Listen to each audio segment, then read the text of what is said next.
Bueno, muy buenos días o buenas tardes. Bienvenidos todos a esta sesión que vamos a tener como invitado especial a David Martínez. Vamos a estar analizando la comunicación política de Bukele y de Petro. Así que bueno, tenemos un tremendo evento por delante. Yo quisiera presentarles a ustedes a Melissa Rodríguez, quien es la directora académica de nuestro diplomado de marketing político y campañas electorales. Melissa es arquitecto y consultora, es la CEO de Heito Comunicación, diputada al Parlamento Español entre el 2015 y el 2020, portavoz parlamentaria y miembro de la Ejecutiva Nacional del Partido Político Ciudadanos. Además, Melissa ha representado a España en el Consejo de Europa, en Estrasburgo, donde también ha sido responsable de las políticas medioambientales y energéticas y portavoz en materia de asuntos exteriores. Profesional con experiencia en dirección ejecutiva, regulación, estrategia, lobby, comunicación, relaciones institucionales y políticas públicas, con el enfoque al sector industrial, energético y de la sostenibilidad. Además, ha participado en diferentes think tanks internacionales e instituciones multilaterales como el Banco Mundial. En la actualidad desarrolla su carrera en el entorno de las políticas públicas y las relaciones institucionales, centrándose en el ámbito energético y ambiental. Es analista política y colaboradora habitual en distintos medios de comunicación españoles como TVE, La Sexta y el diario digital Artículo 14. Así que bueno, los invitados de España creo que ya te conocen muy bien, Melissa. Muchísimas gracias por hacer esto posible. Muchísimas gracias y menuda presentación. Hola a todos, estén donde estén, en la parte del mundo en la que estén. Vengo a introducirles a un perfilazo que tenemos hoy además para dar esta masterclass, pero primero de todo déjenme que les cuente un poquito también del por qué me lancé además junto con Javier Pereira, que es como mi sombra y me ayudan todo y es un profesional como la copa de un pino. A intentar coordinar este gran reto que es el diplomado de marketing político y campañas electorales. Muchas veces todos los que entramos en algún momento en política creemos que somos muy buenos números uno, creemos que comunicamos muy bien, creemos que porque a lo mejor alguien nos ha apoyado ya lo tenemos todo hecho. Y al final esa no es la realidad. La realidad es que no todos somos unos buenos número uno, no todos servimos para exactamente lo mismo, no todos comunicamos de manera efectiva. Al final todos tenemos mucho que aprender cada día. Esto es como todo, ¿no? Cada día sale una tecnología nueva y hay que ponerse a ello. Pues precisamente con esta aventura de este diplomado lo que queremos es que tenga todo el mundo esas herramientas necesarias para poder afrontar una campaña electoral, para identificar cuál es el perfil de cada uno, si es un buen líder, si hay que mejorarlo un poquito más, si comunica de manera efectiva. Y una cosa que es clave, si nosotros si la gente está entendiendo lo que nosotros estamos diciendo, porque hay muchas veces que nosotros comunicamos de una manera y la gente entiende o percibe una cosa totalmente diferente. Pero bueno, una vez hecho este análisis o dejándoles esta miel en los labios de lo que sería este curso, que además queremos sacar adelante, tengo que presentarles a David Martínez. Aparte de periodista licenciado por la Universidad Complutense y de tener un máster en comunicación política e institucional por la Fundación Ortega y Gasset, he tenido el gran placer de trabajar con él. Él ha sido durante casi 15 años miembro de gabinetes como el de Albert Rivera, como el de Inés Arrimadas, y aunque lo ven así como muy joven por la cámara, pues sí, más de 15 años de experiencia en todo el sector. Yo creo que muchos podemos ser periodistas, no es mi caso, sí el de David. Muchos pueden especializarse en relaciones institucionales, en comunicación política, en todo lo que tiene que ver la política en general, pero no todo el mundo tiene la visión y la capacidad de desarrollar una estrategia entendiendo cómo van a reaccionar los otros antes de que lo hagan. Y esa es una parte clave y es un don que sí que tiene David, la capacidad de poder analizar o diseñar diferentes campañas electorales o estrategias comunicativas en momentos clave, entendiendo los pros, los contras y las amenazas que a lo mejor no surgen mañana, pero sí dentro de 6 meses, pues es clave. Y David, yo he tenido la suerte, como ya les digo, de haber trabajado con él, de saber qué es lo que pasa por esa cabeza y creo que ustedes tienen el gran privilegio hoy de poder compartir la sesión con él y que les cuente un poquito de esas claves que tiene ahí y sobre todo que comparta esas capacidades que, como digo, no son muy abundantes verlas en el sector de la política. Verán que en el sector, bueno, ya lo saben, muchos de ustedes están en el sector, pero los egos nublan la visión de lo que es la realidad y la comunicación afectiva, y creo que nadie mejor que David para bajarles un poquito al territorio y para analizar estas dos campañas electorales que va a poner sobre la mesa, las intrahistorias que hay detrás y los resultados. Así que nada, un placer, miles de gracias David por compartir esta sesión con todos. Espero que la disfruten muchísimo y sobre todo espero verlos también después en las siguientes sesiones cuando ya pongamos adelante o pongamos en marcha este diplomado. Así que gracias David por tu presentación, David Oli. Gracias David por estar aquí y sobre todo gracias a Javier Pereira también por siempre estar ahí para sacar proyectos adelante.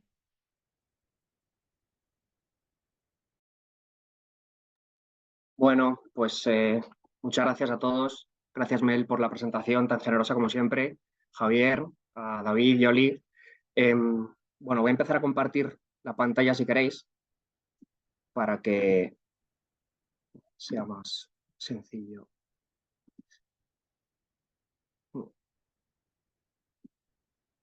Bueno, creo que se ve, ¿verdad? ¿Y se escucha bien? La vemos perfectamente y te oímos. Ahora.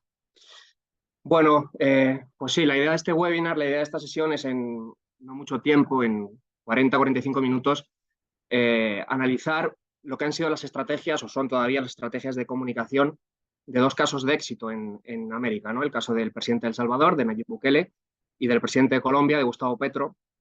Empezaremos por Bukele y nos detendremos un poco más en él porque seguramente es un caso un poquito más vigente y más interesante, con algunas claves que trascienden todavía más su país de lo que es el trabajo, el recorrido que ha tenido Petro, pero bueno, yo creo que los dos casos comparten muchas cosas, tienen otras diferencias y desde la distancia ideológica yo creo que tienen elementos vertebradores comunes tanto de sus políticas como de sus estrategias de comunicación, ¿no? Y también esto, pues, obviamente está abierto a los comentarios que tengáis y también, pues, queremos con esto estimular un poco el debate y el análisis de todos los que estáis aquí y tenéis la amabilidad de acompañarnos hoy y os habéis interesado por este tema que tanto nos apasiona a todos, ¿no? El de la comunicación política a nivel mundial.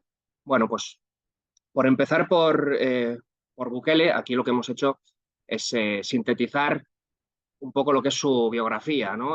Cuatro perfiladas sobre para que nos quede una semblanza de quién es Bukele. Bukele es una persona de 43 años, un político joven que empezó su primera experiencia profesional, estuvo relacionado con las empresas de su padre, singularmente con la publicidad, y que a los 31 años se convirtió en alcalde ya de Nuevo Cuscatlán, una ciudad pequeñita pegada a San Salvador, y 3 años después se convirtió en alcalde de la capital, de San Salvador.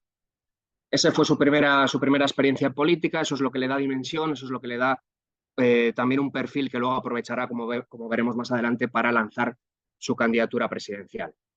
Estos dos primeros puestos, estas dos primeras responsabilidades, las consigue dentro del Frente Farabundo Martí para la Liberación Nacional, que es uno de los dos partidos sistémicos de El Salvador, los dos partidos que se habían repartido el poder desde el final de la Guerra Civil en El Salvador, ¿no? Él fue expulsado de este partido, que es un partido que representa la centroizquierda en el país, por divergencias con la dirección. En el año 2017 se peleó con los dirigentes, no se entendieron una serie de demandas que él pedía y, bueno, Antíscolo, como representa que es, pues fue expulsado y fundó su propia organización, un movimiento que llamó Nuevas Ideas y que fue el embrión o la génesis a partir de la cual luego construiría Gana, que fue la candidatura con la que se presentó a las presidenciales, esa alianza por la unidad nacional, ¿no? Se convirtió en presidente de El Salvador en el año 2019, ganó las elecciones en febrero y fue investido en junio. Y hizo historia en el país, porque fue el primer candidato electo al margen de los dos partidos sistémicos, del Frente Farabundo Martí y de Arena, que habían gobernado el país desde la instauración de la democracia, ¿no? Con esa bandera mundialmente conocida, esa bandera programática que es la de la seguridad, la lucha contra el crimen, la política de mano dura. Detectó que el gran problema del país era ese y junto con el discurso de antipolítica, digamos, junto con una estrategia basada en la lucha contra el establishment y la política tradicional, pues fueron las dos patas sobre las que construyó su proyecto político a nivel nacional, ¿no? Y se convirtió en presidente y ha llegado a ser, y sigue siendo a día de hoy, uno de los gobernantes con mayor popularidad del mundo, si no el que más, con índices que alcanzan el 90% de aprobación, ¿no? Lo cual pues, es una barbaridad al alcance de muy poca gente. El impacto de Nayib Bukele, como comentábamos antes, trasciende El Salvador.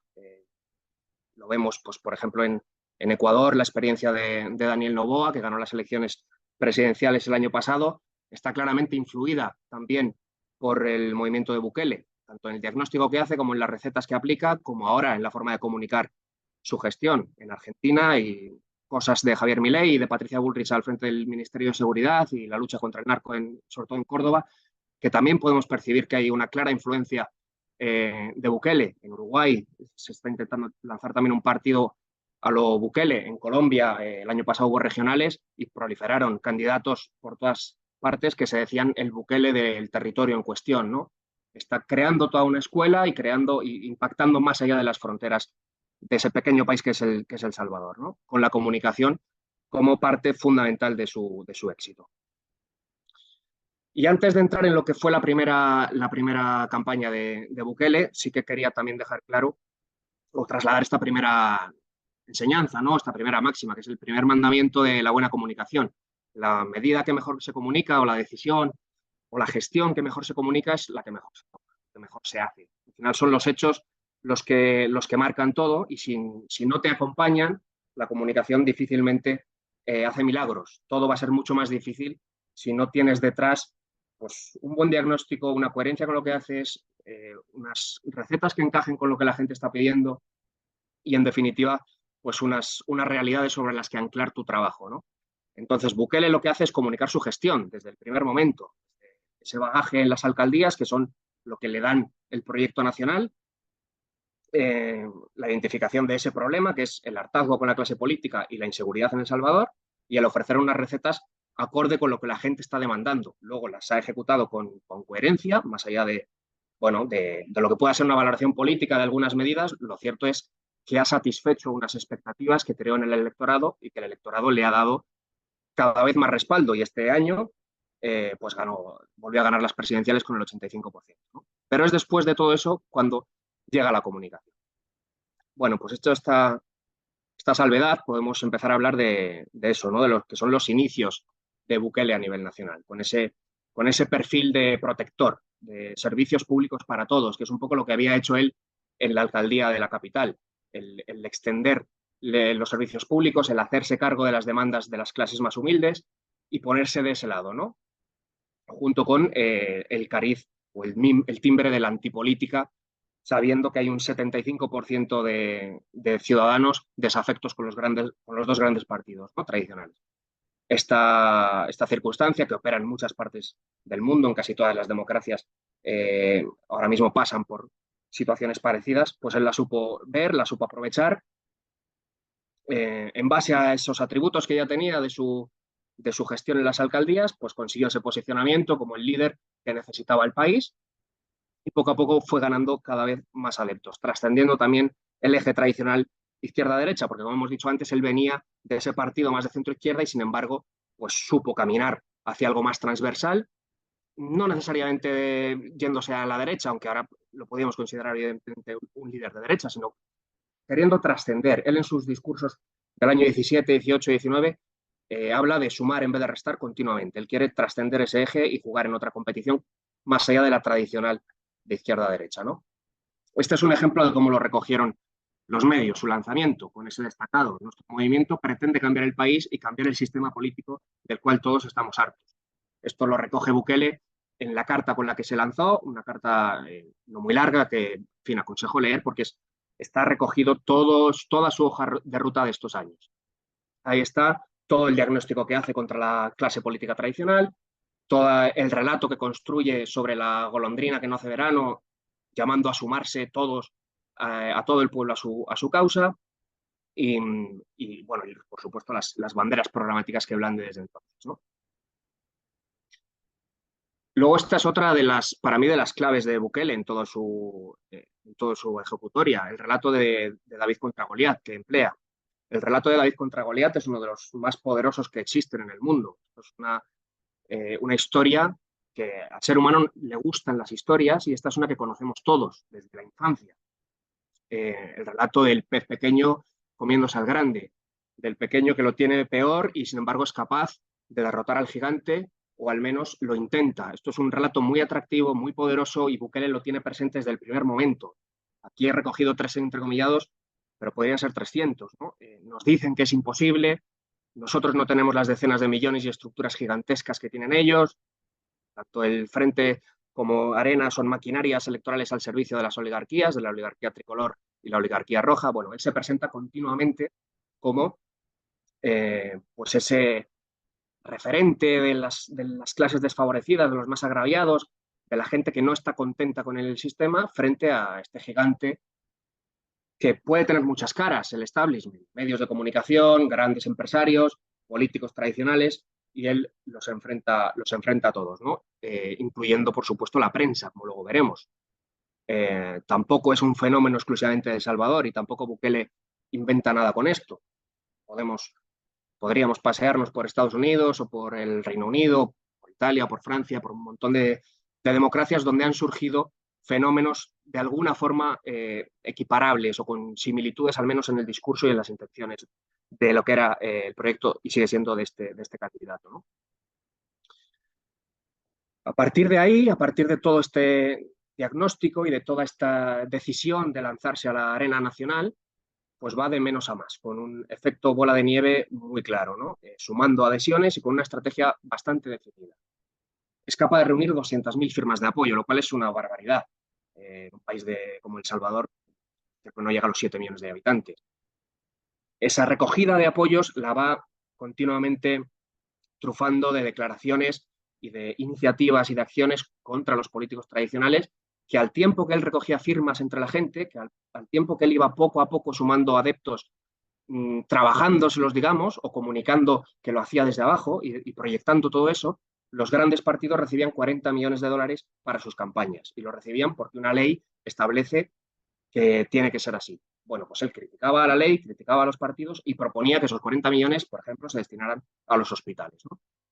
Todo esto le iba haciendo sumar cada vez más adeptos hasta construir esa gran alianza por la unidad nacional con la que se presenta a las elecciones. Y después de esto llega la parte programática, digamos, de su estrategia, lo que llamó el Plan Cuscatlán, tomando nombre de lo que fue la primera de sus experiencias de gobierno, que no es un programa muy, muy largo, ni muy difícil de leer, ni nada. Es una cosa muy sencillita que incluye los tres dardos principales para tocar la diana que él se había dibujado en base a lo que veía seguramente en sus datos y en su experiencia pública, ¿no? Que es el hartazgo de la gente con la corrupción y por eso él receta una comisión contra la corrupción para perseguir a todos los que hayan cometido desmanes en El Salvador, un ambicioso programa de becas, de nuevo para intentar, pues eso, llevarse el discurso de la justicia social y arrebatárselo al partido tradicional de la izquierda, y un plan de vía ferroviaria para extender la red de ferrocarril por el país, ¿no? Al tiempo que lanza todo esto, pues por supuesto va explotando la comunicación en redes sociales, que es en lo que a lo que él fía toda su comunicación. Él desprecia los medios tradicionales, incluso se ausenta de los debates electorales, rompe moldes por ahí y comunica distinto. Comunica directamente desde sus redes sociales y con un contenido mucho más afilado de lo que la gente estaba acostumbrada, hasta con un atuendo, y luego veremos algún ejemplo, también distinto a lo que es el vestir de los políticos tradicionales. En todo él empieza a romper moldes y conecta con una mayoría social que es muy crítica con la política tradicional y que está anhelante de cosas nuevas, ¿no? Y además lo hace dándole una respuesta como la que ellos quieren oír respecto al que es el principal problema del país, que es la seguridad. Todo esto le lleva a obtener la mayoría absoluta en primera vuelta, 53% de los votos, 1,5 millones, un éxito apabullante, sin una estructura de un gran partido detrás, y a partir de ahí pues empieza lo que es su comunicación desde el gobierno, ¿no? Donde prioriza los logros en seguridad. Le da coherencia a todo lo que ha sido su estrategia desde el primer momento. Y por eso pues la comunicación de la megacárcel que construye, los 75.000 presidiarios que mantiene entre rejas, fin, todos tenemos en la retina, porque se han publicado por todo el mundo, las imágenes de esos presos y de esos delincuentes en las cárceles de El Salvador, realmente pasándolo mal, porque él hace gala de eso y además consigue la aprobación mayoritaria de la gente con esa política, ¿no? Todo esto le lleva a, por supuesto, haciendo la maniobra que todos sabemos que empleó para poder saltarse la prohibición constitucional de presentarse su segundo mandato, pero es él el que sigue ahí y el que este año, aunque haya pues eso, designado a una presidenta, digamos, títere, pues vuelve a ganar las elecciones y arrasa con ese 85% de los votos, lo cual es un fenómeno pocas veces visto en la historia de las democracias de Occidente, ¿no? Con el pilar de las promesas cumplidas, con la máxima podemos decir que es El Salvador, en 5 años ha dejado de ser el país más inseguro del mundo para ser el más seguro del mundo. Claro, todo esto viene después de que haya hechos sobre los que construir esta comunicación.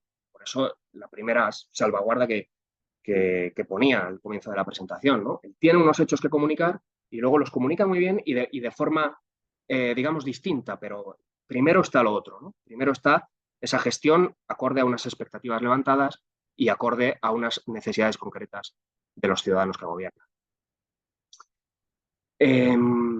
Este es un vídeo que he traído, si no es el primero, creo que fue de los primeros hechos por Bukele a nivel nacional.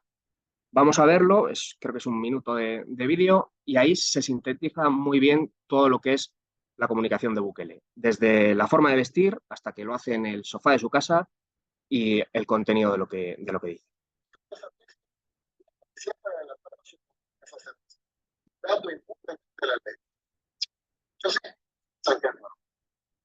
¿Qué pasa con la corrupción? Casi siempre ve la corrupción como algo normal. Es lo mismo de siempre y su única forma de hacer política. Estamos hartos. Ahora tenemos la oportunidad de dejarlos en el pasado, ahora hacia el futuro. Toda la ley, hoy damos inicio a nuestra campaña electoral. El alcaldía de Cuscatlán y San Salvador mostramos que las cosas se pueden hacer de forma distinta.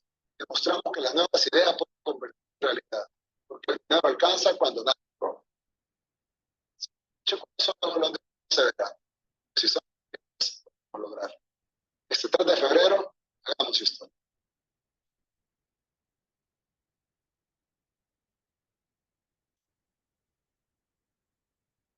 Bueno, pues ahí lo tenemos. Todo el relato de los malos gobernantes que llevan décadas aprovechándose de los ciudadanos de El Salvador, robando directamente, lo dice, sin cortapisas, acusa a esos políticos de robar, de quitar el dinero a la gente y digamos que neutraliza la principal debilidad que tiene cualquier líder que promete grandes cosas, es que de dónde va a sacar el dinero. Bueno, pues con este hallazgo, yo lo considero un gran hallazgo comunicativo, el dinero alcanza si nadie roba, le da la vuelta a todo eso. Dice, mira, quitando a los ladrones podremos hacer todo esto que yo propongo hacer, ¿no?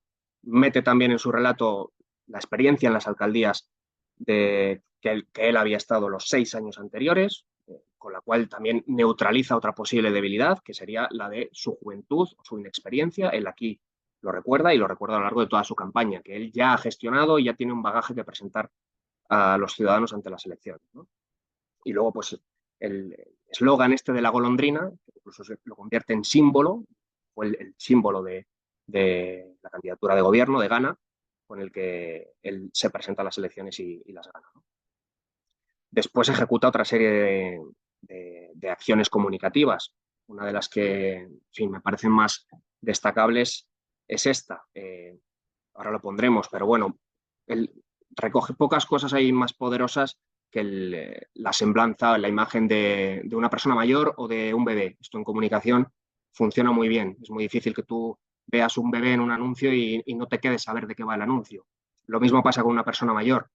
Y entonces él utilizó, o su equipo de campaña, quien tuviera la idea, utilizó ese recurso para de nuevo poner este mensaje sobre la mesa. Vamos a ver.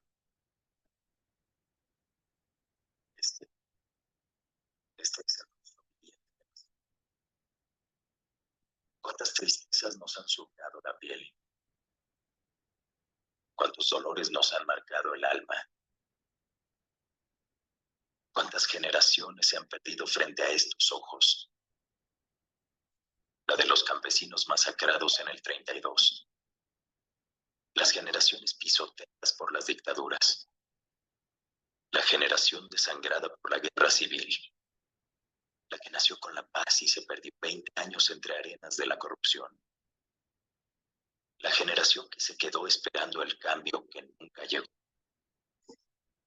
¿Cuántas hemos perdido ya? Piensa en todas esas generaciones que se perdieron. Piensa en dónde estaríamos si hubiésemos avanzado en lugar de haber retrocedido.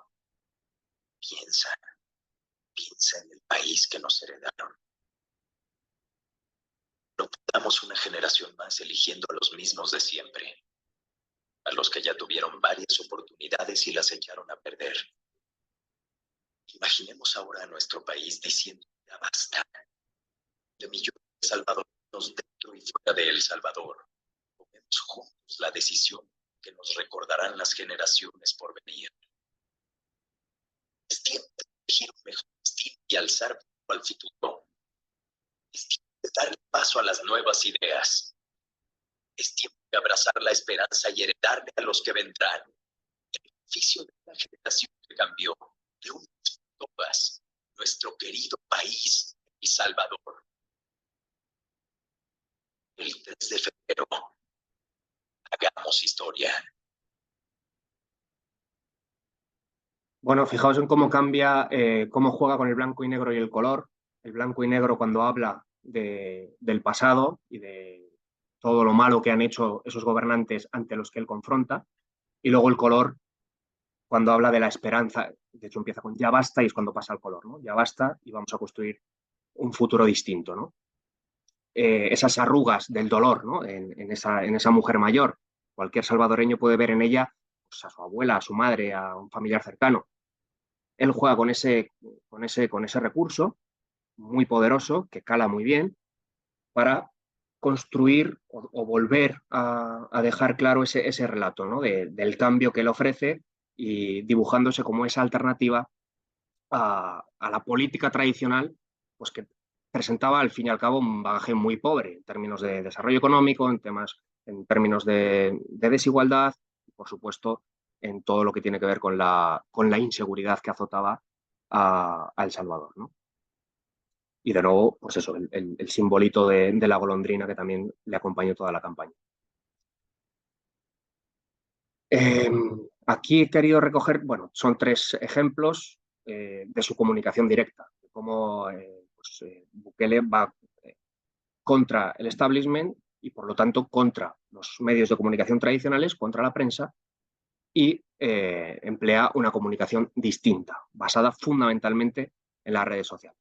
El pantallazo del centro es sobre un discurso siendo ya presidente, donde continúa con el relato del David contra Goliat, en este caso no él contra los políticos tradicionales, sino El Salvador, el país, frente a los gigantes que durante años han despreciado al pequeño país. Él dice ahí, no sabían ni ponerlo en el mapa, no sabían ni dónde quedaba, y ahora nos dicen lo mal que lo hacemos y que lo que votan los salvadoreños no vale, y que lo dice por las críticas que recibía de medios de comunicación internacionales y de mandatarios internacionales sobre su gestión, o su presunta deriva autoritaria, etcétera, ¿no? Él hace un discurso ahí donde de nuevo mete ese relato y por supuesto luego hace un montón de píldoras con esto, pequeñitas, para mandarlas por sus redes sociales y sacarle el máximo partido.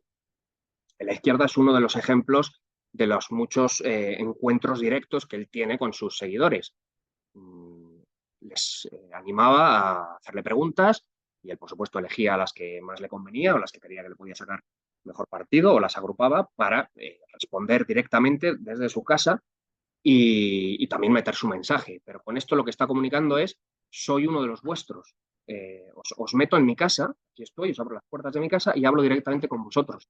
Esto no se había visto nunca en un político tradicional, por lo tanto sigue cultivando esa diferencia con la política de siempre, ¿no? Él es un mandatario y un candidato y un político también distinto a todo lo de siempre, y por eso emplea pues este recurso también.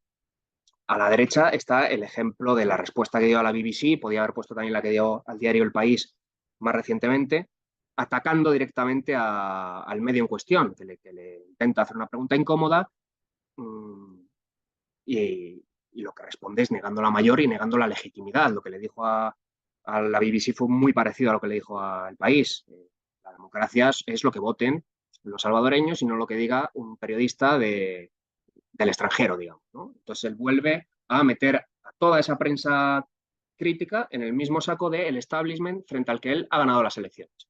Y esto es un poco lo que pues vertebra toda su estrategia, que es cada vez que le llegue una crítica, pues claro, viene del globalismo o de los poderes fácticos que no quieren que nada cambie, que se repartían aquí el dinero y sin embargo aquí estoy yo para hacerles frente y seguir peleando por vosotros. O sea, él es un poco el mesías, el protector de la gente más desfavorecida y que se ha visto agraviada durante muchos años. Es el relato que él cultiva y con mucho éxito lo va consiguiendo y ganando cada vez más adeptos, ¿no? Su objetivo, insistimos, es demostrar que no necesita la prensa para llegar al ciudadano. Es parte del problema y él comunica sin intermediarios. En las redes, pues tiene un éxito absoluto y tremendo. Puesto ahí el pateazo de TikTok. Pero bueno, es que las ha utilizado hasta para anunciar nombramientos de sus ministros, para dar órdenes a sus ministros, al margen de toda institucionalidad, de nuevo, al margen de todo lo que era la política tradicional. Cada gesto de Bukele, cada paso que da, confronta con lo que se ha visto en el pasado. Es algo radicalmente distinto. La gente ve el cambio continuamente, ¿no? Y toda su campaña electoral la vuelca a través de Internet, despreciando los medios de comunicación, ausentándose de los debates. Así ha reunido 6,2 millones de seguidores en X, es el triple de los que tiene Pedro Sánchez, en un país con 48 millones de habitantes como es España, o el triple de los que tiene Meloni en Italia, ¿no? Tiene casi 7 millones de seguidores en Instagram, que es 1,3 más de los que tiene Javier Milei, 5,4 más de los que tiene López Obrador, en uno de los países más poblados del mundo como es México, ¿no? Y 8 millones de seguidores en TikTok, que es una barbaridad, es el doble de los que tiene el presidente de la República Francesa, nada menos. Es un éxito impresionante, fruto de esa comunicación distinta también que él cultiva en cada contenido que lanza. ¿Cuál es la estrategia que sigue en estas redes? Bueno, pues nos encontramos con que en TikTok y en Instagram se suma mucho a lo que son las tendencias, juega a meterse en la conversación en la que están los ciudadanos de a pie. Los políticos les cuesta más entrar aquí y Bukele entra además con mucha naturalidad. He puesto el ejemplo, podría haber puesto otros más, pero este es el del certamen de Miss Universo, que además él logró llevarse a El Salvador y finales del año pasado pues le dio mucha publicidad en sus redes y volcó mucho contenido ahí, ¿no? Hablando de lo que estaba hablando la mayoría social del país seguramente, pero que el resto de políticos le cuesta más entrar. Y esto al tiempo que, por supuesto, va introduciendo sus píldoras políticas siempre muy bien elegidas y trabajadas. En X, en Twitter, sin embargo, lo utilizas fundamentalmente para dar noticias, para polemizar, para confrontar, para generar titulares. Aquí he puesto 4 ejemplos de lo que hizo cuando tomó posesión en junio del 19 y a partir de entonces, que fue dar órdenes directamente a los ministros que él mismo había nombrado. Esto también es una cosa nunca vista. O sea, se le ordena al ministro de Hacienda cambiar los techos presupuestarios, priorizando la salud, la educación, la seguridad, y se la da la orden a través de las redes sociales. Se le ordena al ministro de Obras Públicas iniciar los trámites de licitación del bypass de San Miguel, una promesa rota del antiguo gobierno. Lo mismo, o sea, podría haber puesto 30 o 40 más. O sea, se dedicó durante esos primeros meses a este tipo de comunicación. De nuevo, una cosa muy distinta que, en fin, logra unos índices muy grandes de viralización y le siguen construyendo ese perfil distinto a lo demás y también acentuando pues sí, un perfil más autoritario, pero con aceptación social, que es un poco lo que él permanentemente busca, ¿no? Va quitando también, digamos, contrapoderes o contrapesos a sus poderes, pero lo va revistiendo de la legitimidad que la gente lo apoya. Bueno, pues esto también, él se apoya mucho en la comunicación para sacar partido de eso, ¿no? Y por terminar ya con Bukele, un pequeño comentario sobre su atuendo y su puesta en escena, ¿no? Él cuida mucho todos estos detalles para proyectar una imagen alejada de los políticos de siempre, una imagen más próxima a lo que podría ser el CEO de una empresa, de una startup. Lo vemos ahí a la derecha, el pantallazo de TikTok de la publicación de la derecha, de nuevo está en una estancia de su casa hablando directamente, en este caso a los salvadoreños en el exterior, parte de la campaña electoral, ¿no? Pero de nuevo mete a sus seguidores en su casa, en su salón, cosa que tampoco, ahora hay algún político más que lo hace, pero él ha sido uno de los pioneros en eso y con un atuendo informal, y siendo, pues eso, uno más de la gente que al final es la que le da la mayoría social y la mayoría de los votos, ¿no? Y luego también dándole muchísima importancia al valor familia, al valor religión. En un país con un elevadísimo número de creyentes, pues él cultiva también mucho su fe en Dios y lo dice continuamente y lo tiene en un montón de publicaciones y de contenidos y lo tiene muy presente. De nuevo, empatizando también con mucha de la gente que le escucha, ¿no? Y también, pues eso, apareciendo con su familia. Esto es una felicitación navideña, pero bueno, él utiliza también mucho este recurso de aparecer con su familia, con su esposa y compartir con sus seguidores ese valor familia, ¿no? De también pensar que es un ser querido por los suyos, lo cual también le acerca, digamos, un poquito más a la gente. Y esto yo creo, sí, con esto acabaríamos la parte de Bukele. Vamos a ir un poquito más rápido con Petro, pero bueno, también tiene Petro cosas interesantes, algunas parecidas, otras distintas, pero yo creo que una misma sintonía también, ahora lo veremos. Como semblanza biográfica, bueno, pues Petro es un economista de 64 años, fue miembro de la guerrilla del M-19 hasta su disolución en 1990, fue personero y concejal en Zipaquirá, miembro de la Cámara de Representantes, senador, es decir, que tiene una experiencia política grande de toda su vida, digamos, toda su vida participando desde que se disuelve su guerrilla en la política activa, ¿no? Además es el fundador de Movimiento Progresistas, de la Colombia Humana con la que ganó la alcaldía de Bogotá y del pacto histórico con el que ganó la presidencia de Colombia, ¿no? Alcalde de Bogotá del 12 al 15 y 3 veces candidato a la presidencia, consiguiéndolo a la tercera. En 2010 quedó cuarto, en el 2018 quedó segundo y en el 2022 ya logró su objetivo de ser presidente de Colombia, ¿no? Y ahí está. Bueno, pues Gustavo Petro, la campaña del 2022, la que gana, no podemos obviamente dedicar más tiempo a las demás, pero sobre esta sí podemos decir que la construye de nuevo sobre atributos presentes a lo largo de toda su vida. O sea, el perfil de Petro es el de un personaje en lucha permanente contra el statu quo. Es verdad que con una mochila, digamos, un hándicap muy grande ante ojos de muchos colombianos, que es el de su presencia y su participación en la guerrilla, de la que nunca se ha arrepentido, ni mucho menos. Eso es una cosa que él lleva dentro de su biografía, no renuncia a ella, pero que durante mucho tiempo le ha impedido también, pues obviamente, ganar bolsas de votantes más allá de la izquierda, ¿no? Y el otro hándicap que tuvo y que logró superar en la campaña del 22 es el de ser un insider, porque como hemos visto, o sea, él fue concejal, fue senador, fue miembro de la Cámara de Representantes, él lleva muchos años en política. Tú difícilmente puedes presentarte como antipolítica si llevas toda la vida viviendo de ella, ¿no? Bueno, pues él consiguió un poco darle la vuelta a esa situación. Se benefició también mucho, por supuesto, el contexto es siempre muy importante, se benefició de la debilidad del rival. No había una candidatura viable en la centroderecha en Colombia después de la presidencia de Iván Duque. Quedó muy deslavazada ese espacio ideológico y no construyeron, alrededor de Fico Gutiérrez, no lograron construir una candidatura fuerte. Apareció Rodolfo Hernández y fue el que consiguió pasar a la segunda vuelta, pero luego vimos como que él sí era un outsider, un ingeniero que acababa de llegar a la carrera presidencial, digamos, tras ser también alcalde de Bucaramanga, en Santander, pero cuando llega a la segunda vuelta se ausenta y prácticamente no hace campaña. Todavía no ha dado una explicación, en fin, verosímil sobre esto y legítima.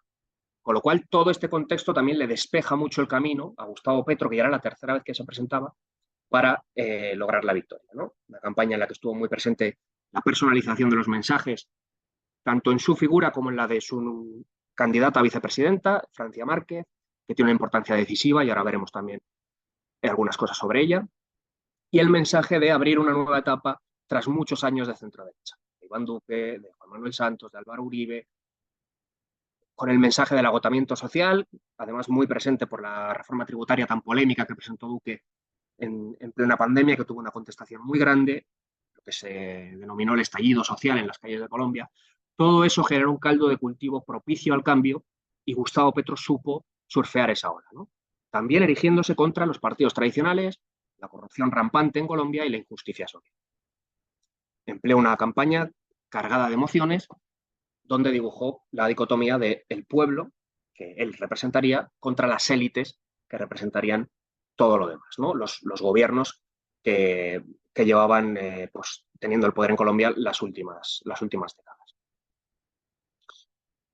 En cuanto a lo que fue su comunicación electoral, bueno, ahí lo vemos en una imagen de un acto que tuvo sobre las minorías o los pueblos indígenas y afrodescendientes, muy presentes en su campaña. Es una campaña de mucha segmentación, sobre todo en la segunda vuelta. Pero bueno, por ir en orden, se aprovecha, obviamente, él saca todo el partido que puede, la experiencia de la alcaldía de Bogotá. O sea, eso es un bagaje ya muy grande que le permite avanzar en el recorrido de ser un político de izquierdas con pasado guerrillero a hombre de familia protector de los de abajo.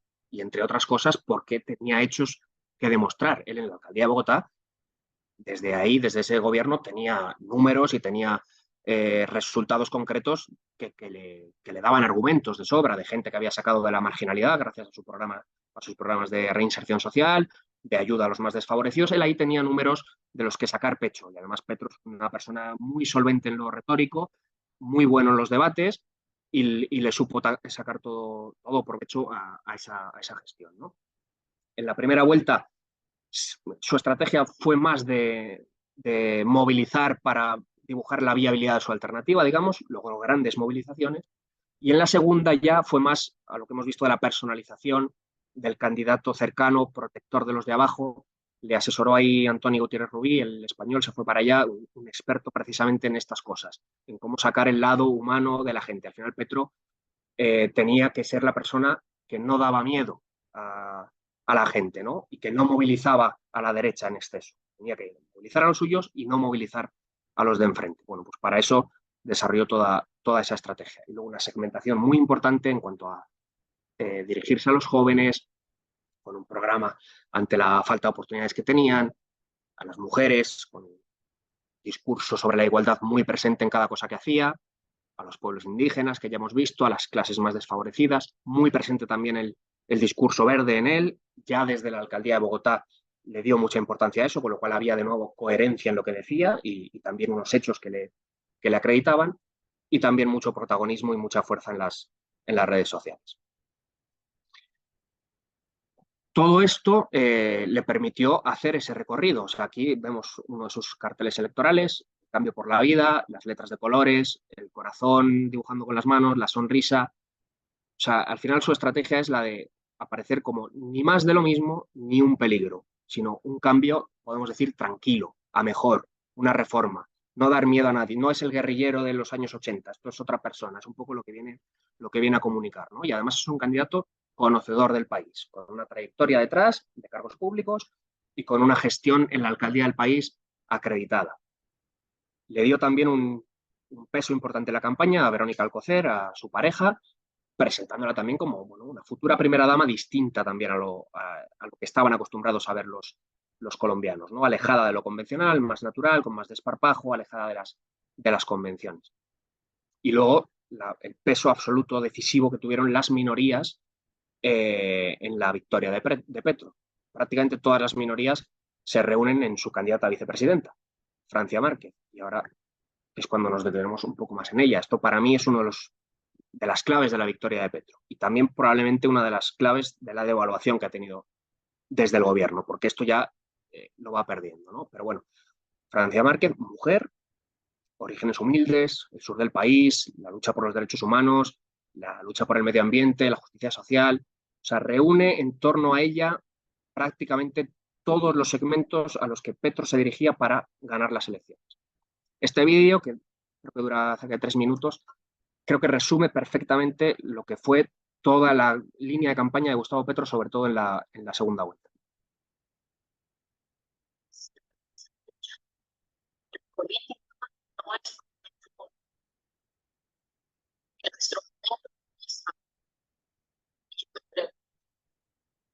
Será nuestro momento del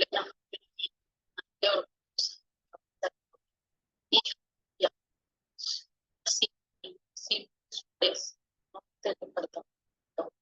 Son activistas sociales, tradicional, emplear al servicio de dificultades, lograr estudiar y preparar como abogado para defender la comunidad. La mayoría de nosotras y nosotros, mis hijos, mi familia, mi comunidad, de país. la violencia de este país, en las calles, en los campos, por un medio ambiente sagrado. Ustedes esto pasar a los políticos de siempre.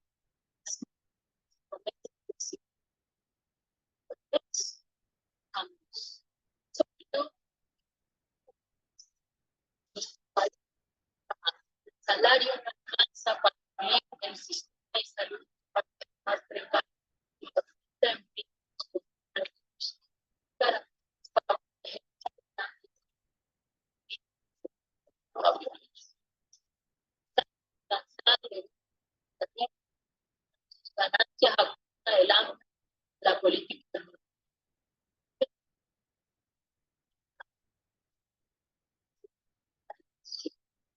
Dicho que también que vamos por el cambio uniforme, vamos a construir mayores oportunidades, en paz y equidad, trabaja la casa que algo distinto, gente, hay que buscar distinto para que la gente las manos calurosas. Este es el de los naves. La resistencia hasta que la dignidad se haga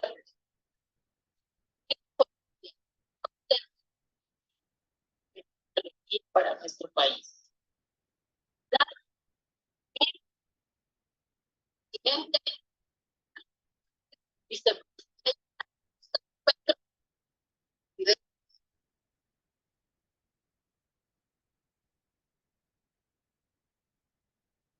Bueno, pues ahí lo tenemos, el perfecto resumen. A partir de aquí, pues obviamente hubo muchos más contenidos. Yo creo que este es el que mejor resume todo lo que era la línea de contenidos comunicativos y estratégicos y políticos de la candidatura de Petro.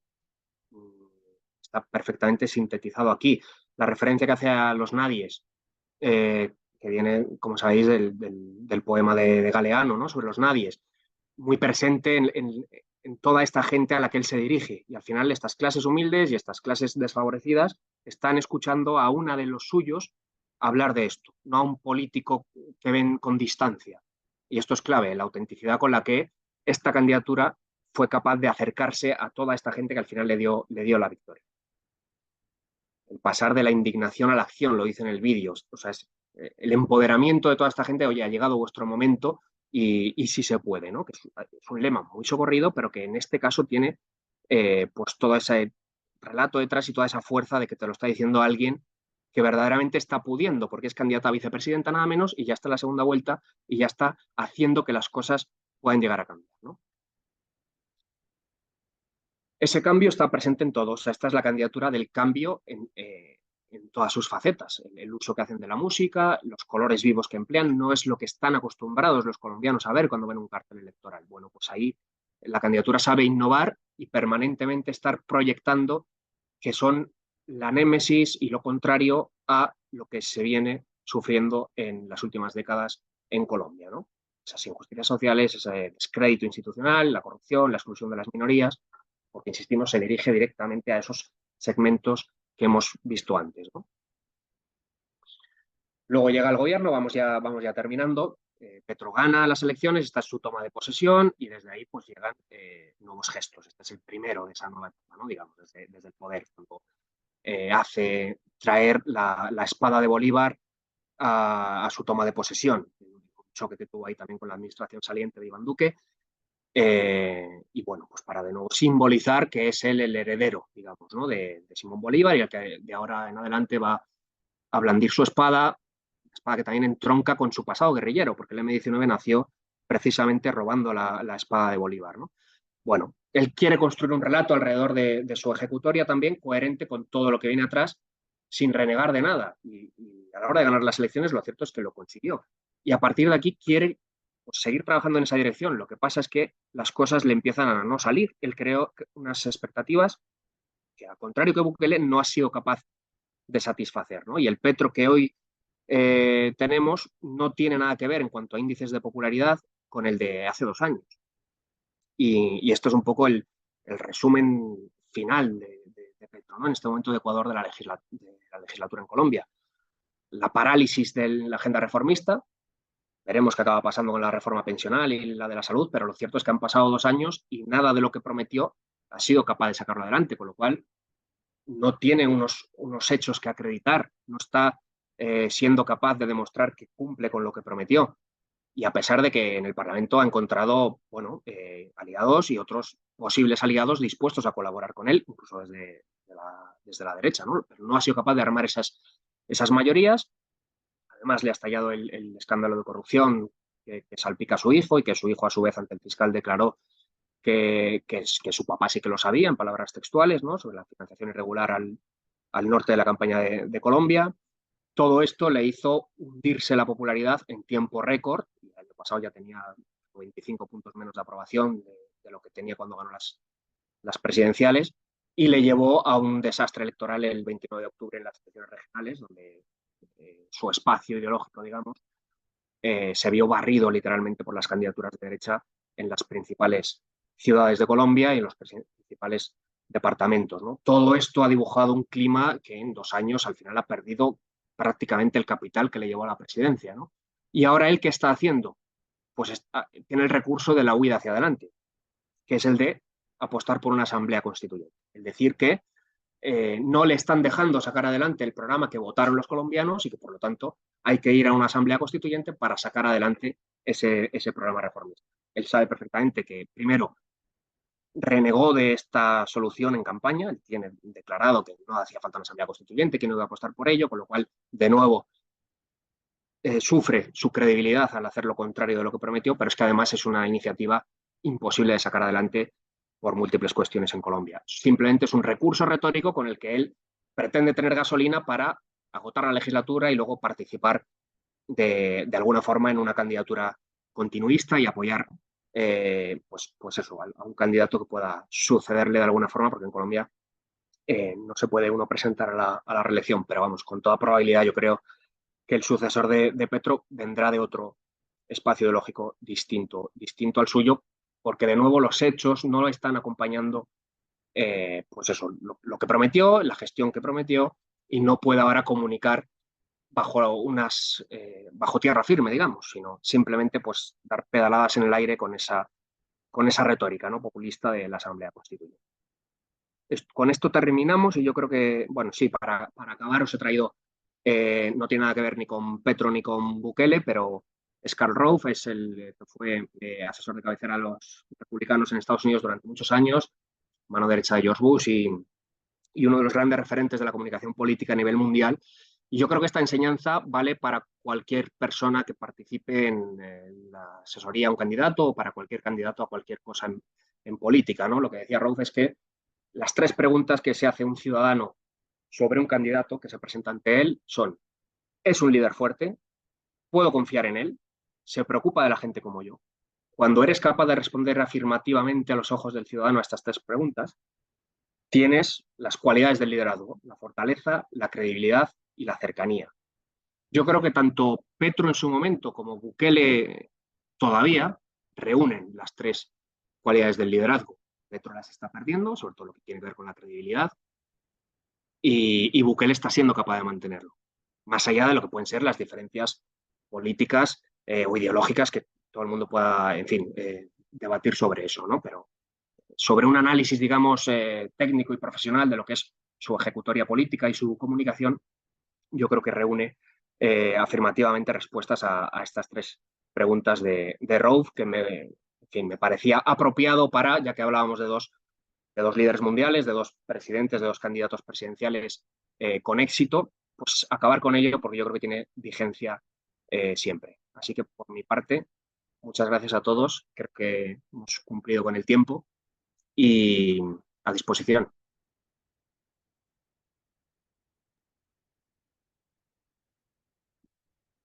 Muchísimas gracias, David. Creo que, bueno, hay un par de preguntas antes de que entremos contigo, Javi, con las preguntas que hay en el chat y en la herramienta de preguntas y respuestas. Quiero agradecerte por esta por este análisis. La verdad es que bastante bueno desde el punto de vista técnico. Un par de informaciones. El webinar está siendo grabado. Obviamente lo cargaremos al canal de YouTube y se los haremos llegar a través del correo electrónico a todos, así que no se preocupen, lo habían preguntado varias veces. Y lo otro, bueno, simplemente hacer referencia de que este espacio pretende ser un espacio muy técnico, ¿no? De análisis y pues por supuesto desde la parte más técnica y obviamente sin entrar en el tema ideológico ni mucho menos, ¿no? Así que bueno, agradecerles a todos por esta convivencia que hemos tenido en el chat. Ojalá que se pueda repetir en las próximas ediciones de estos eventos. Adelante, Javi. Gracias, David. Y gracias también a David por la exposición. Un saludo a todos. De verdad que muy completa. Ha habido varias preguntas y varios comentarios en el chat y en la casilla de preguntas de la sala. Las he intentado resumir un poco en un par de cuestiones, pero David, lo primero que varias personas han apuntado, y creo que igual con esta pregunta podemos resumir un poco la idea. Si te tocara escoger un elemento que hace, un elemento en común entre Petro y Bukele, que son dos propuestas políticas y dos líderes tan distantes, digamos, pero que en comunicación política son dos casos de éxito, como tú bien dices. Si te tocara elegir un elemento que los hermana y un elemento que los distancia completamente, ¿cuáles serían esos dos elementos? Bueno, yo creo que el elemento que los hermana y que los dos cultivan con mucho éxito es la construcción de todo ese relato de abajo versus los de arriba. Yo creo que los dos, cada uno desde un origen ideológico distinto y desde un posicionamiento ideológico distinto, yo creo que consiguen presentarse ante la gente que ellos le piden el voto, que fundamentalmente son las clases populares, porque son la mayoría social del país en cualquier parte, consiguen verdaderamente ser creíbles ante ellos. O sea, Bukele lo hemos visto como lo cultiva durante mucho tiempo y muchos años, también desde las alcaldías, a pesar de él no ser, digamos, un agraviado. O sea, él es un privilegiado. Bukele, su origen no es humilde, es el hijo de un empresario y las cosas le han ido bien y no ha tenido grandes dificultades en su vida y, sin embargo, es capaz de construir un perfil que sinceramente ven próximo y ven como uno de los suyos la gente que los tiene que votar. En el caso de Petro, superando el hándicap del que he comentado antes del insider, se presenta con más de 60 años a las elecciones y lleva 30 en política. Y aún así se presenta como lo contrario a la política. Y pues tiene mucho mérito el venir de la política y aún así ser capaz de conectar con una mayoría social descontenta de la política e incluso vencer a un candidato como fue Rodolfo Hernández, que sí que verdaderamente es el outsider en la contienda, ¿no? Y luego el elemento que los puede diferenciar, hombre, yo creo que el elemento que los diferencia es la ideología. O sea, al final, Bukele se ha convertido en un líder de derechas con todo lo que comporta y en un referente mundial de la derecha. Esto también me parece que es uno de sus elementos más característicos. Bukele es un líder ahora mismo mundialmente conocido y seguido por mucha gente. Y mucha gente que lo intenta imitar en muchas partes. Otra cosa es que lo consigan o no y que, en fin, cada territorio es un mundo. Pero él ha sabido trascender, no sé si lo ha intentado o no, pero desde luego lo ha conseguido. Ha trascendido las fronteras de El Salvador sin ninguna duda y se ha convertido en un referente ahí. Petro no lo ha logrado, a pesar de que él sí, creo que sí que lo ha intentado, el trascender claramente los límites de Colombia en cuanto a lo que la política internacional se refiere. Ha tratado de tejer o participar de alianzas transnacionales, sobre todo en América Latina, pero también fuera de América Latina, y convertirse en un referente mundial no lo ha conseguido, con lo cual ahí podríamos tener otro elemento diferenciador, pero fundamentalmente es el ideológico. Al final Petro es una persona que viene de la extrema izquierda y que no ha cambiado mucho, digamos. En Bukele sí que ha habido, se puede apreciar una cierta evolución ideológica, pero en Petro lo que ha habido es mucho tacticismo para tapar una ideología que al final le va saliendo, ¿no? Hace poco, por ejemplo, publicaba un contenido, creo que era en Twitter, con la bandera del M19. O sea, quiero decir, sacando pecho de un pasado guerrillero. Bueno, eso es la prueba más clara de que ahí no ha habido evolución ideológica y en Bukele sí, pero la distancia que tienen uno y otro, que es muy grande, se nota pues en todas sus decisiones. Al final, pues eso, por eso también Petro choca no solo con Bukele, con Javier Milei, por ejemplo, pues es de los que más está chocando, ¿no? en América Latina y también a nivel mundial. Bueno, pues eso es un poco lo que yo destacaría de los dos, así a bote pronto.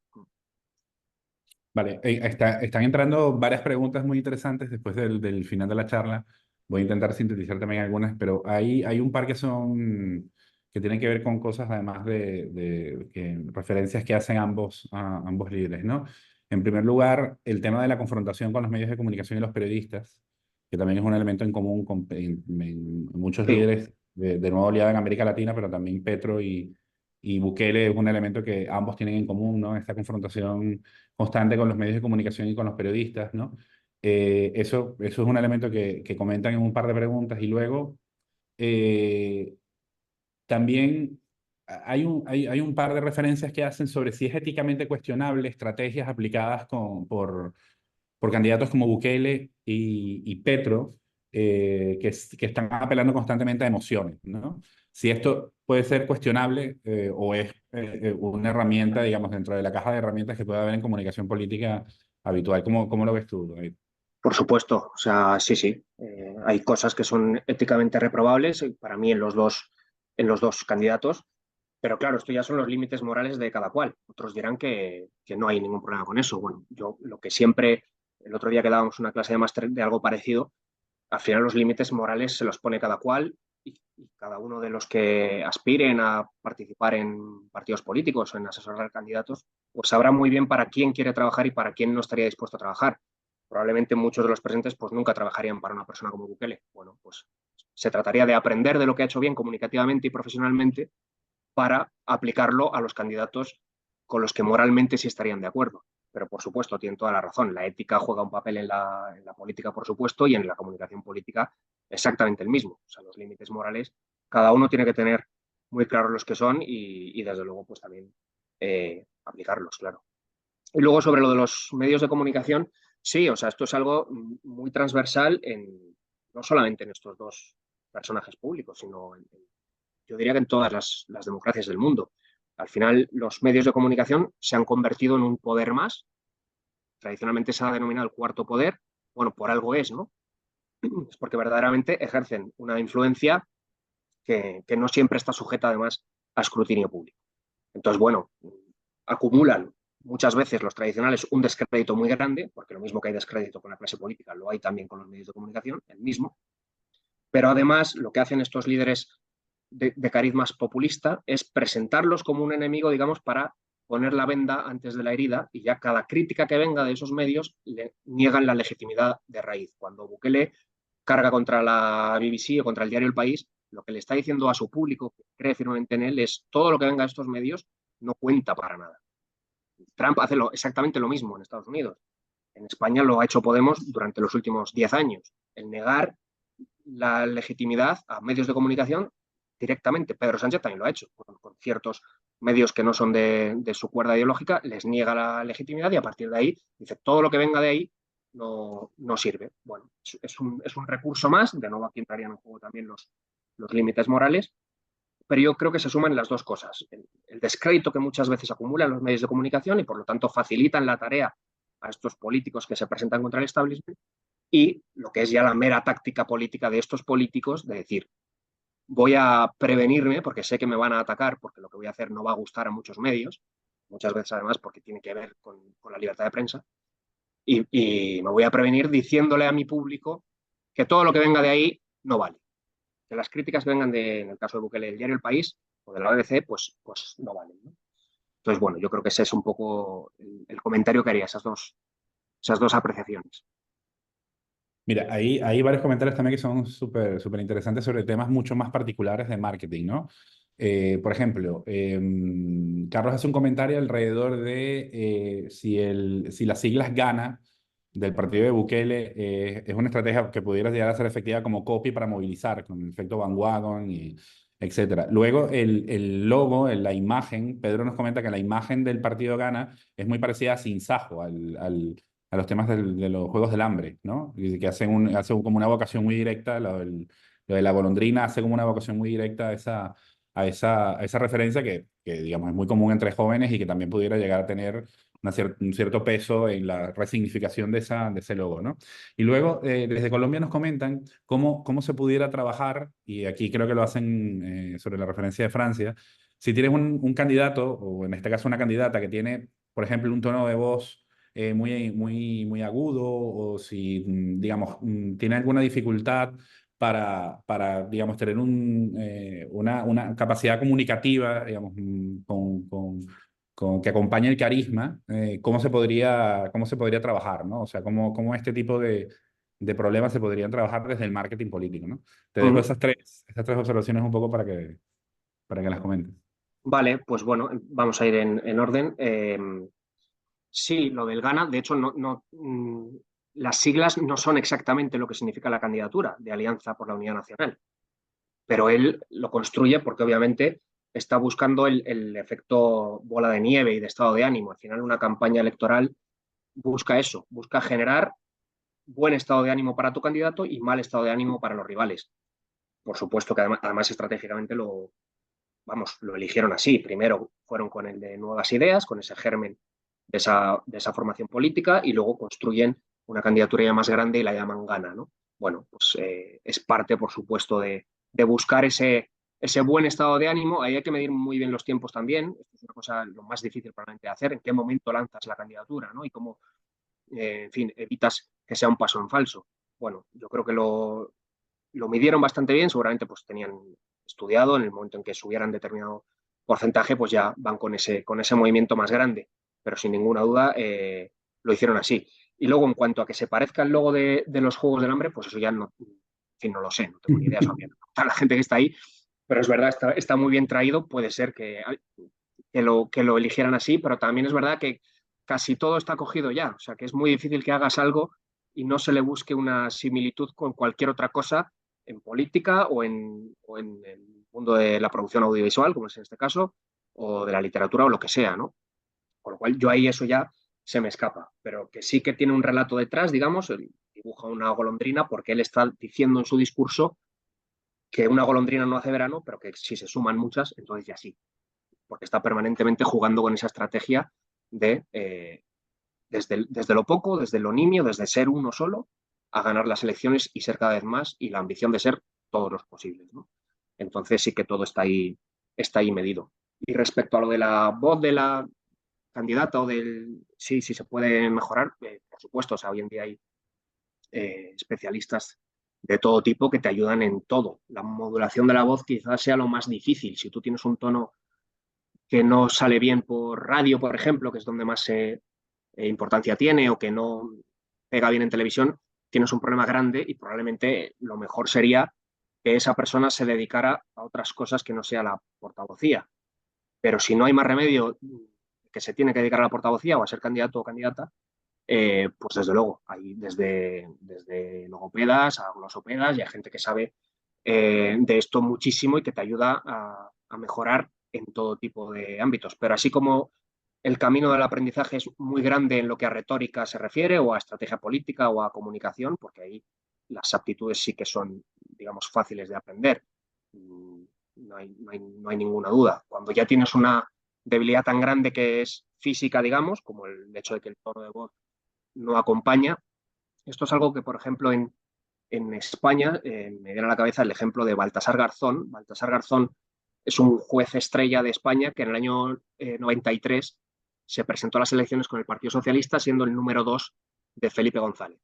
Y Baltasar Garzón tiene una voz extraordinariamente débil y de pito. Realmente queda muy mal. Y fue una debilidad muy grande que acompañó al número 2 de la campaña del primer partido de España, que llevaba 15 años gobernando, durante toda la campaña. Esto fue así, con una debilidad estructural muy grande. Cuando eso sucede, pues tienes ese problema. Por eso yo creo que lo ideal, si se puede elegir, es que quien tiene unos atributos buenos para ser portavoz lo sea, y quien no los tiene, pues en política hay muchas cosas por hacer y se pueden ocupar otras posiciones igual de buenas e igual de atractivas y seductoras que la de ser portavoz, que también está muy bien. Perfecto. Mira, para terminar ya, condensando alguna cosa que se comentaba aquí al principio, este tipo de candidaturas sí que tiene primero, como comentabas en la charla, mucha influencia mucho más allá de las fronteras, ¿no? Tanto del lado de Petro como sobre todo del lado de Bukele han tenido mucho impacto más allá de las fronteras. Eso lo explican además también sus seguidores en redes sociales y todo el impacto que tienen que desborda sus propios países. Estas candidaturas son, hay varios comentarios de Juan, de Carlos, de Irma. Estas candidaturas pueden considerarse unas candidaturas atrapalo todo, es decir, o sea, tratar de estos líderes, al ser líderes que confrontan con el statu quo y que buscan con estas técnicas generar estos relatos de bien y el mal, de David contra Goliat, etcétera. Son partidos que se descompartimentan, digamos, ideológicamente, ¿no? O sea, son proyectos, candidaturas que buscan desbordar esos parámetros ideológicos. Y si es así, luego esto les perjudicaría cosas como la que Bukele ha hecho de significarse en la CIPAC, en la convención esta de los republicanos en Estados Unidos, es decir, y alinearse ya ideológicamente, digamos, ya más hacia un lado, el lado de Petro es exactamente el contrario. ¿Cómo equilibrar esos dos elementos, ¿no? Sí, bueno, es que en el caso de los sistemas presidencialistas, como son estos dos en concreto, también Francia o Estados Unidos, o intentas ser una candidatura atrápalo todo o lo tienes muy difícil. Entonces, esto es algo que está presente, esta intención, no solamente en estos dos ejemplos, sino, bueno, ahora en Francia, por ejemplo, lo vemos con Macron. Lleva 10 años intentando ser desde el centro reformista, digamos, una candidatura atrápalo todo y permanentemente hace gestos a izquierda y a derecha, ¿no? Porque es probablemente el único camino posible. Pero dicho esto, hay dos formas de intentar ser un catch-all party, ¿no? Una es desde la génesis, digamos, que para mí entraría Bukele ahí. Cuando Bukele construye su proyecto a nivel nacional, él está pensando en superar el eje izquierda-derecha y hablar de los de abajo contra los poquitos de arriba, ¿no? La gran mayoría social. En el caso de Petro, viene desde una esquina ideológica y camina hacia la conquista del centro. Esta es una forma distinta de intentar tener la mayoría social. O sea, son dos caminos distintos, el que desde la génesis ya intenta abarcarlo todo y el que hace un recorrido desde una esquina del tablero, digamos. En el caso de Le Pen en Francia, por ejemplo, que lleva 25 años recorriendo desde la extrema derecha y ya está cerca del 30-40%, pues también es así. O sea, cada vez le quita más aristas a las cosas que más rechazo pueden provocar en el centro para tener cada vez más gente con ella, ¿no? Petro lo mismo. Va intentando proyectar la imagen del padre de familia, de incluso la persona ya mayor de 60 años que tiene una experiencia detrás y que conoce el país y que puede cuidar a su gente, olvidando la parte más difícil de su trayectoria y la parte más controvertida de lo que es su perfil político, ¿no? Que es el estar encajonado en la extrema izquierda, digamos. Él intenta salir de ahí. Así que, por supuesto, son dos ejemplos de cómo intentar conquistar la mayoría social, porque es que además lo necesitan. O sea, los sistemas presidencialistas al final o sacas el 50% del voto o el 48% o no vas a gobernar, con lo cual necesitas mucho más allá de ser un partido de nicho, un partido muy ideologizado, ¿no? Porque entonces tendrás, desde luego, poco que hacer. Pero sí, son dos caminos distintos de intentar llegar a ese final. No sé si me dejaba algo. ¿Había alguna otra cosa? No, creo que ya no, sí que creo que de hecho ya estamos un poco rebasados de tiempo, David. Vale. Y no, yo darte las gracias, David, por la generosidad con tu tiempo analizando este tema que yo creo que es interesantísimo. Tengo un montón de preguntas yo, pero bueno, no, esas me las guardo y tal vez las hago en otro foro. Yo simplemente invitarlos a que le den un ojo al diplomado de marketing político y campañas electorales. Este es un diplomado que hemos propuesto desde Asuntos Digitales en colaboración con la ACOP, la Asociación de Comunicación Política Española. Pues tiene una duración de 4 meses, comienza el 30 de mayo, es decir, nos quedan todavía 15 días para inscribirnos, todavía quedan plazas disponibles. Es un diplomado que pues lo que pretende es darnos herramientas técnicas para poder elaborar planes de comunicación política y abordar campañas electorales. Es un diplomado honestamente espectacular, 18 sesiones, cada una con un especialista en cada una de las áreas. Contamos con Melissa Rodríguez como directora académica del programa, pero bueno, profesionales internacionales de distintas corrientes, de distintas especialidades. La idea es que ustedes acá pues puedan sacar lo mejor de cada uno de ellos y obviamente aplicarlos en sus proyectos, ¿no? Y en sus espacios. ¿Qué más decir? Pues Asuntos Digitales, una valoración altísima por parte de nuestros alumnos, 9 de cada 10 nos recomiendan y presente en esta sesión se encuentra Alberto Torres. Alberto es el coordinador de admisiones de este programa. Él ha estado a lo largo del evento poniendo su enlace de WhatsApp, poniendo su correo electrónico. Así que bueno, el que tenga interés en asistir al diplomado, en inscribirse, puede comunicarse directamente con Alberto. Y una cosa que sí que les quiero decir, y es que, oigan, tenemos algún tema económico, pues tenemos opciones de financiación. Hay también un programa de becas y ayudas al estudio, así que bueno, por favor que no sea un tema económico el que los aparte de tomar este diplomado, si es que de verdad así lo quieren. Así que bueno, espero verlos allá adentro. Muchísimas gracias David, muchísimas gracias Javier por la moderación y muchísimas gracias a todos ustedes por haber compartido con nosotros esta hora y cuarto en la que estuvimos en el evento.